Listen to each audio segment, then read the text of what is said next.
ชูรสใส่ชูรสหน่อยหนึ่งเดี๋ยวเราอ๋อ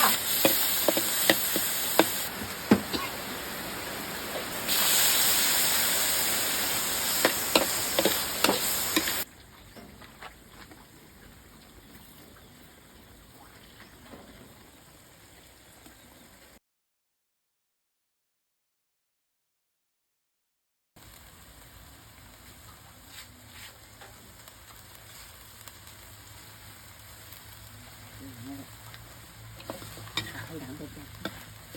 เอาถ้วยเดิมนี่แหละเดี๋ยวไปกินคนเดียวเขาพอแม่เผ็ดน้อย เผ็ดแล้วแซ่บ ๆเผ็ดน้อยๆหรือเปล่า